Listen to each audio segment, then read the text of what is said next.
في البدء كان الكلمة والكلمة كان عند الله وكان الكلمة الله.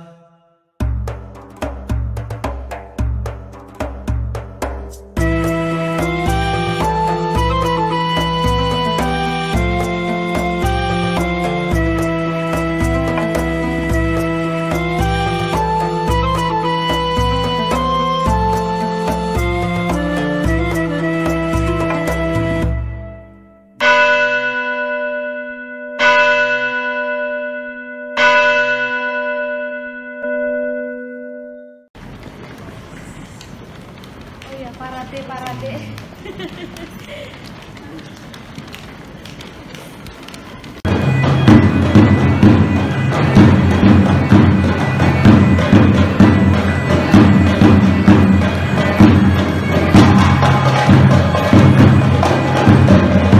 Nah, saudara-saudara, kata mu'ab itu bahasa asli Alkitab itu bahasa Ibrani. Kata mu'ab itu berasal dari mi'ab, yang artinya dari bapak. Ab itu bapak, mi itu dari. Artinya benih yang berasal dari bapak. Maka menjadi bapak dari segala orang Moab sekarang. Sekarang tentu dari zamannya Alkitab ini ditulis. Lalu yang kedua, Bani Amon. Disebut Amon, itu yang menjadi Aman sekarang. Ben Ami, anak dari the people, dari masyarakat itu. Jadi itu sebetulnya sebuah kata di mata Tuhan. Perbuatan Lot itu tetap salah, tetapi itu sudah terjadi. Jadi kota Aman yang sekarang ini sebetulnya diambil dari kata Amon dalam Alkitab. Tetapi dalam sejarahnya yang sangat berbeda-beda, tentu nama kota ini pernah berganti pada zaman kerajaan. Jadi jauh setelah zamannya kitab Kejadian pernah disebut kota Rabba. Rabba itu artinya besar, ibu kota atau kota besar. Maka kita di dalam bahasa Ibrani mengenal Bersit Rabba, tafsiran kitab Kejadian Agung yang besar. Lalu misalnya ada Hosanah Rabba, yang artinya Hosana yang besar. Kalau orang Israel atau orang Ibrani mengucapkan terima kasih banyak, Todah Rabba. Jadi orang-orang Yunani menguasai tempat ini, orang-orang Romawi menguasai tempat ini, silih berganti pula nama-nama itu berganti. Karena itu kota Aman dulu termasuk bagian dari tempat yang di dalam Injil Markus disebut dengan Dekapolis. Markus pasal 5 ayat 20. Orang itu pun pergilah dan mulai memberikan di daerah Dekapolis segala apa yang telah diperbuat Yesus atas dirinya, dan mereka semua menjadi heran. Deka itu artinya 10, polis itu kota. Jadi 10 kota. Dan kota Aman ini termasuk kota-kota yang dikenal dengan Dekapolis. Salah satu kota itu misalnya terbesar ada di Yordan, yaitu Gerasa. Gerasa itu menjadi kota Jeras sekarang. Lalu Situpolis atau Betsean itu tempatnya di Israel. Hipos itu mungkin sekarang terdapat di dataran tinggi Golan, ya. Kemudian Gadara itu Umul Kois sekarang keadaannya juga di Yordan. Lalu Pela itu ada di seberang Yordan. Di kota Pela inilah orang-orang Kristen dari Yerusalem ketika mengalami penganiayaan yang luar biasa dari Roma pagan, setelah pada tahun 130 pemberontakan Yahudi dikalahkan, lalu mereka orang-orang Kristen yang tertindas itu pindah ke wilayah Pela, yaitu wilayah Transyordan. Lalu ketujuh kota yang disebutkan 6 disebut kota Philadelphia. Nah, Philadelphia itulah kota Aman. Jadi Aman pernah disebut dengan kota Rabba, Amon, Philadelphia, ya, ibu kota Yordania pada saat Dekapolis dulu. Lalu Kapitulias yang juga terdiri di Yordan. Lalu kata Kanawat yang ada di Syria. Lalu Rapana itu juga di Yordan. Dan yang terakhir sebagai Damaskus, yaitu kota kehormatan dari Dekapolis itu.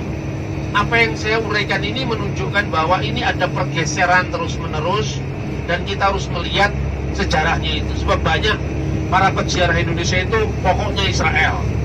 Tidak tahu Israel itu sudah berubah di dalam konteks zaman yang berbeda-beda, sama seperti Yordan, bahwa asal-usul Aman, Moab itu tidak bisa dilepaskan dari Alkitab. Tetapi dalam perjalanan panjang selama ribuan tahun di situ sudah mengalami pergeseran, mengalami perubahan. Ini kota yang memang benar-benar aman di Timur Tengah.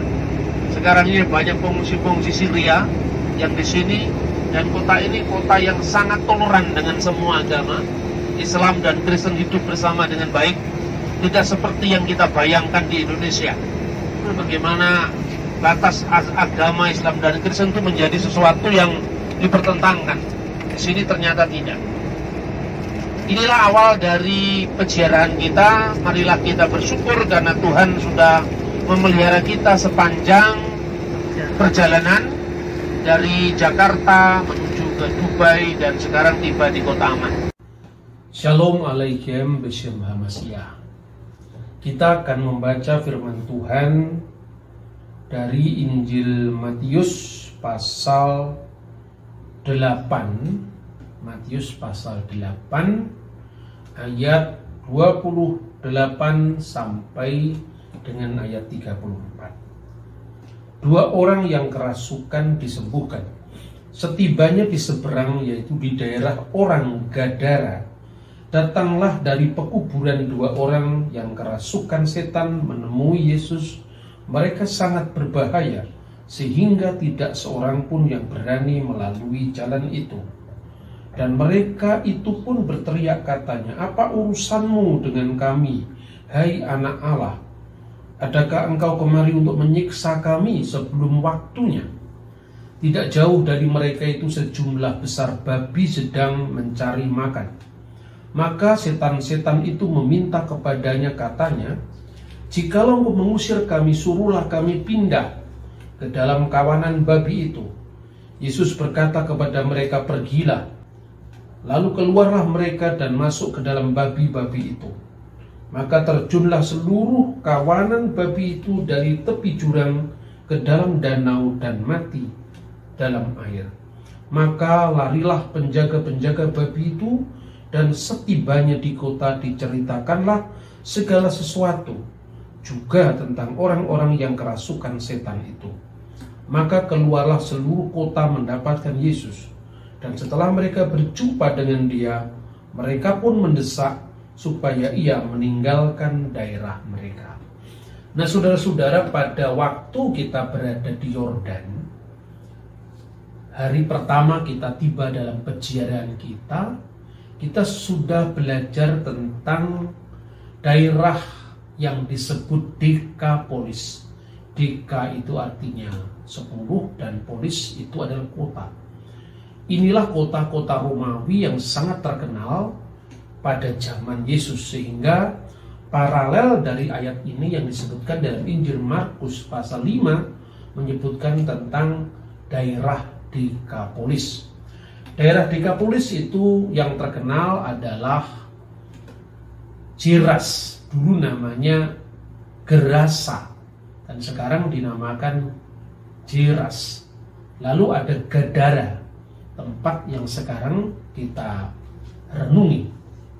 Nah, saudara-saudara, kalau kita membaca bagian Injil yang kita renungkan ini, di situ kemudian banyak orang bertanya-tanya, ini pertentangan ayat-ayat Alkitab.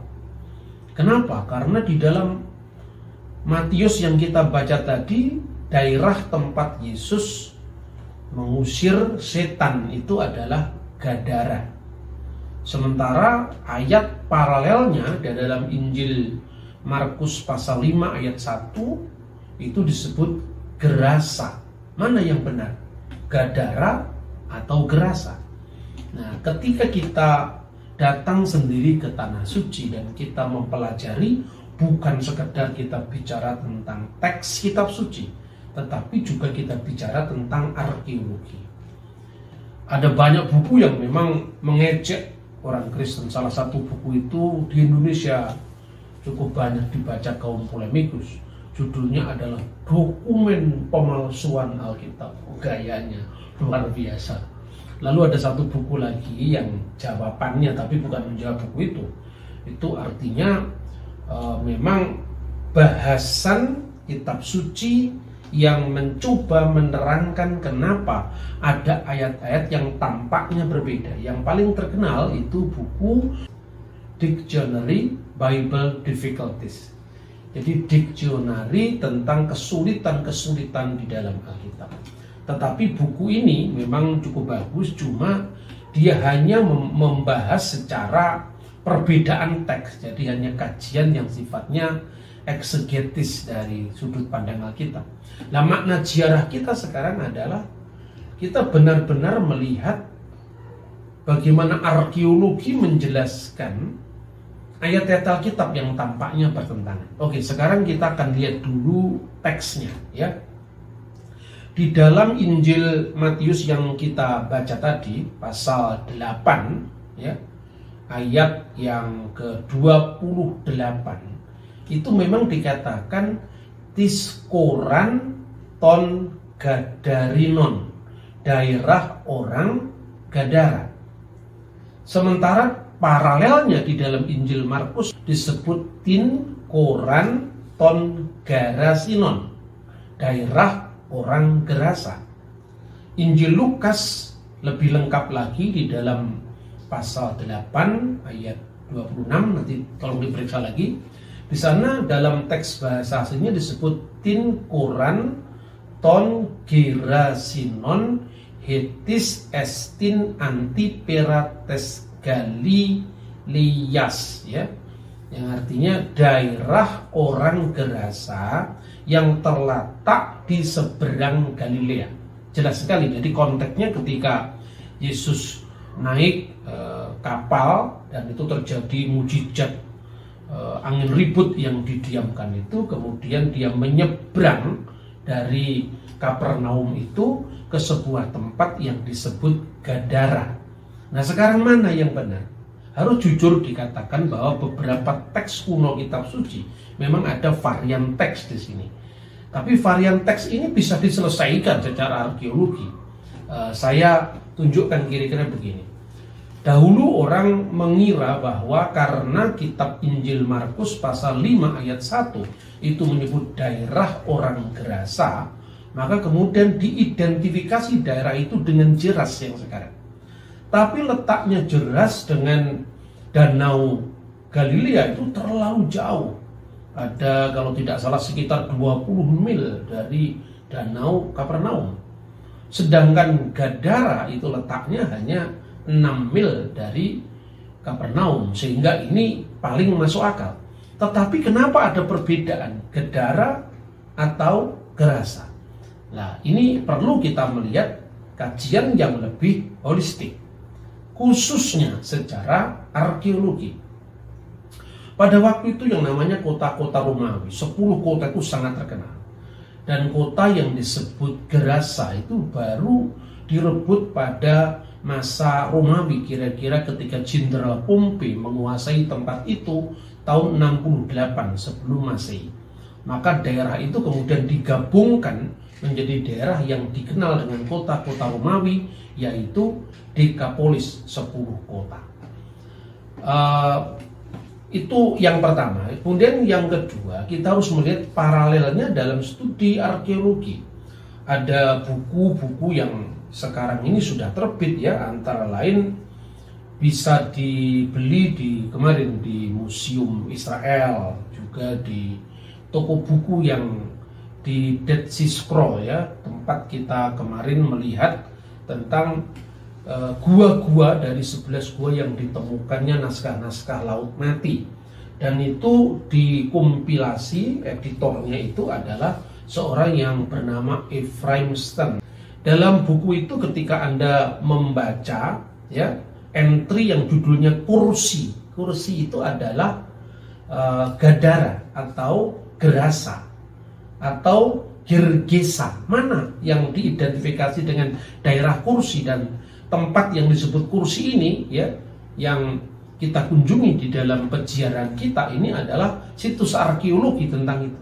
Tetapi apakah kursi ini identik dengan Gadara atau dengan Gerasa Atau ada teks lain, misalnya teks Koptik itu, Koptik Buhairi itu membaca Girgisa itu dalam terjemahan bahasa Koptik.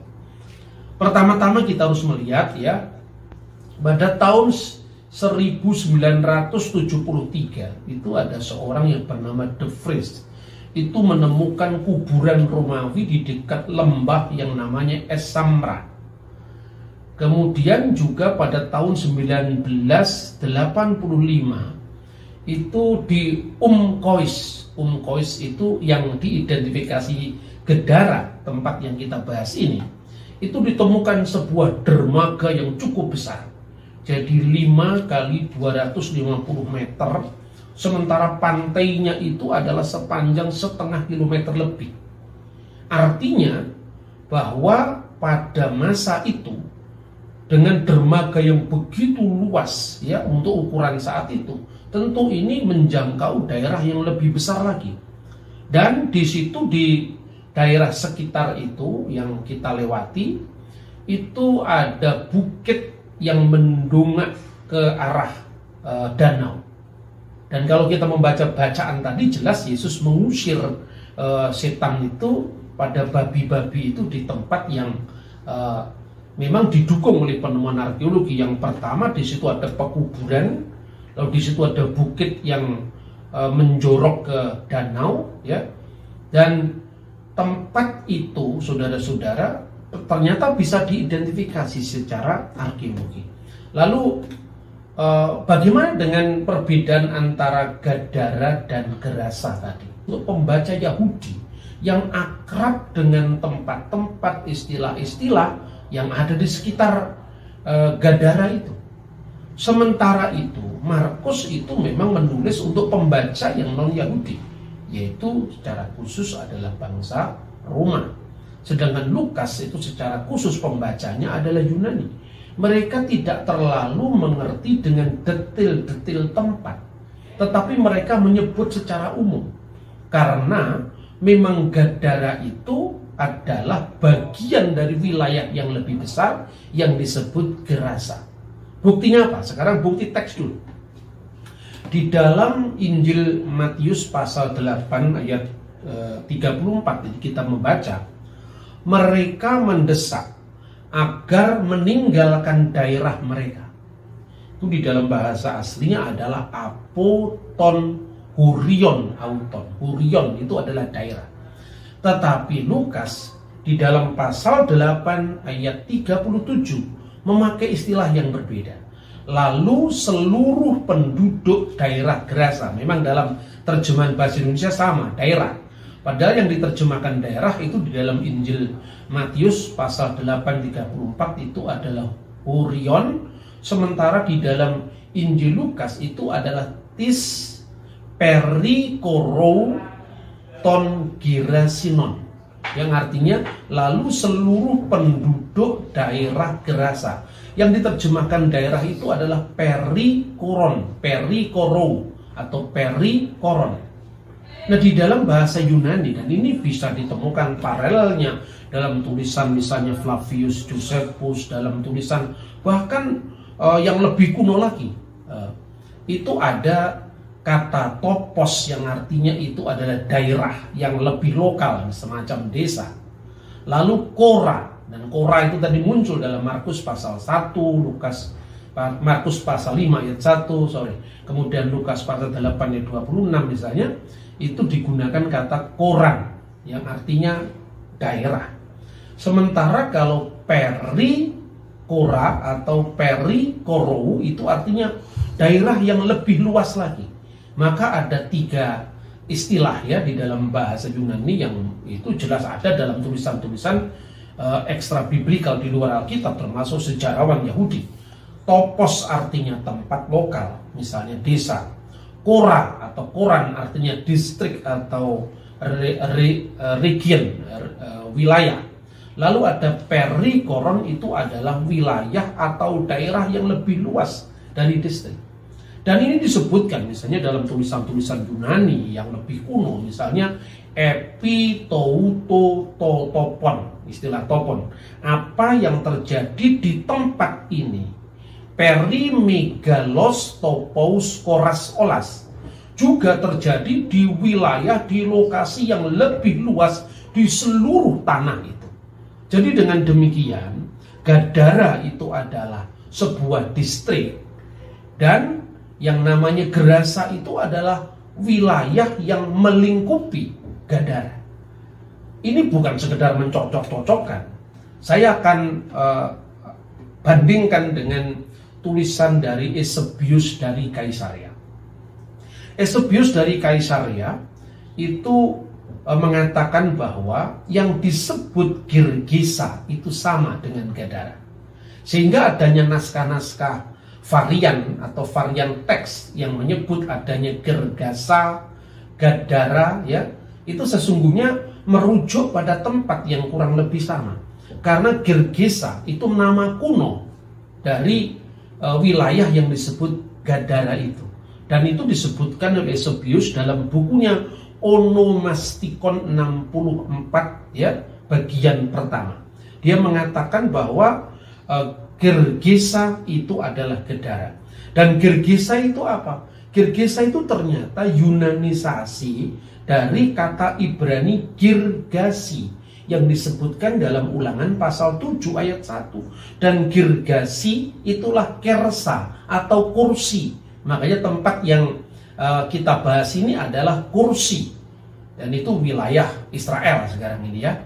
Dan apakah yang disebut dengan Girgasi? Kalau kita membaca Ulangan pasal 7 ayat 1, itu ada 7 bangsa yang menghalang-halangi eksodusnya Israel, yaitu bangsa Het, bangsa Girgasi, bangsa Amori, bangsa Feris, bangsa Yebus, Hewi, dan Kanaan. Maka kata Girgasi itu sama dengan Gergesa Yunani, dan itu tidak lain adalah Gadara. Bagaimana kita bisa menjelaskan ini? Kalau Anda membaca sejarah yang tidak sulit, saya kira. Ketika Anda ke Jakarta, nama kota Jakarta dulu adalah Batavia di zaman Belanda. Kemudian pernah dulu namanya Jayakarta yang kemudian disingkat jadi Jakarta. Ketika seorang menulis kepada pembaca lokal di Jakarta, tentu Anda akan diberitahu misalnya Cikini adalah bagian dari Jakarta Kota. Tetapi ketika Anda menulis kepada orang di luar Jakarta, misalnya Jawa Timur, ya cukup dikatakan daerah Jakarta, ya termasuk Cikini. Seperti itu. Siapa yang membayangkan bahwa Raffles dalam bukunya The History of Java itu menyebut satu desa kecil namanya Srengat. Itu desanya nenek moyang saya dulu, Srengat, ya. Itu disebut provinsi. Dan itu ada dalam karya Raffles yang berjudul The History of Java. Nah, ketika orang pembaca kita sekarang itu adalah provinsi Srengat, mungkin orang tertawa. Seperti tertawanya orang yang membaca buku-buku, antara lain buku dokumen pemalsuan Alkitab itu. Karena saya mengatakan, modalmu itu tidak cukup, bro. Karena apa? Kamu cuma membaca teks dari zaman modern atau zaman sekarang ini loh. Kamu otak-atik teks Alkitab dari masa kuno tanpa mengerti peta geografisnya, arkeologinya, teks aslinya, itu sungguh-sungguh memalukan menurut saya. Jadi karena itu saudara-saudara, sekarang kita tidak usah menggubris lah, namanya juga buku-buku polemik. Tapi lewat peziaran kita ini, marilah kita justru menyaksikan dari dekat bahwa apa yang tertulis di dalam kitab suci itu tidak seprimitif yang dipikir oleh orang-orang yang pikiran primitif itu. Semoga dengan kita menginjakkan kaki kita di tempat suci, maka kita tidak lagi berpikir negatif tentang kitab suci kita sendiri. Tuhan memberkati kita. Shalom alaikum, Besem Hamasiah.